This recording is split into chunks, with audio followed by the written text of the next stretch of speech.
நாங்கள் இப்போ ஒரு விவிஐபியை பிக் பண்ண போகிறோம். ஆமாம், எங்கள் மம்மியும் என் தங்கச்சியை தான் பிக் பண்ண போகிறோம். 6 days ஆச்சு அவங்கள பார்த்து.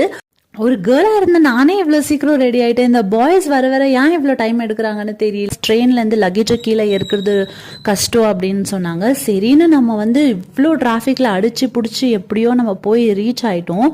ரொம்ப நாள் விட்டு நான் இந்த யஷ்வந்த்பூர் ஸ்டேஷனை பார்க்குறேன். ரீச் ஆன உடனே பிளாட்ஃபார்ம் டிக்கெட் வாங்கிட்டோம். சரி, எந்த பிளாட்ஃபார்ம் அப்படின்னு கேட்டால் பிளாட்ஃபார்ம் 5ன்னு சொல்லிச்சு என் தங்கச்சி. பிளாட்ஃபார்ம் 5ல் போய் பார்த்தா ட்ரெயினே காணோம். ஆனா என் தங்கச்சி வந்து ட்ரெயின் வந்துச்சு அப்படின்னு சொல்லி இருந்துச்சு. ஆனா நாங்க நின்று பாக்குறோம், ட்ரெயினை காணோம். அதுக்கப்புறமா மறுபடியும் இன்னொரு வாட்டி ஒழுங்கா செக் பண்ண அப்படின்னு சொன்ன பிறகு திரும்பி அது செக் பண்ணிட்டு பிளாட்ஃபார்ம் 6 அப்படின்னு சொல்லிச்சு. மறுபடியும் இந்த ஸ்கை வாக்கை ஏறி தாண்டி அந்த பக்கம் போய் நான் செம்ம கோவத்துல இருந்தேன். பிகாஸ் நானே வந்து தூக்கம் இல்லாம வந்துட்டு இருக்கேன். இவ்வளவு தூரம் இதுல வேற ஸ்டெப்ஸை ஏறி ஏறி இறங்க வைக்குது அப்படின்னு சொல்லிட்டு.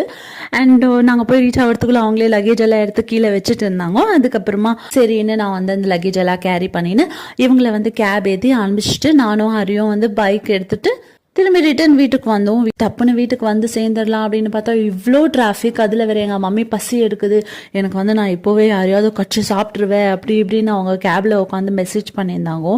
நானும் ஹரியோ வண்டியில் போயின்னு இந்த டைமில் சரி அப்படின்னு சொல்லிட்டு நான் என்ன பண்ணேன், எப்படியோ நம்ம வீட்டுக்கு போய் ரீச் ஆகிறதுக்கு ஒரு 40 minutes ஆகும்னு சொல்லி இங்கே இருக்கும் போதே ஜொமேட்டோவில் ஆர்டர் பண்ணிட்டேன் ஃபுட்டை எங்கள் மம்மிக்காக.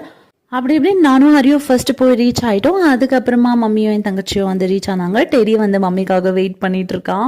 பாவம், அவன் 6 days மம்மியை பார்க்காம ரொம்ப வீக் ஆகிட்டு இருந்தான்.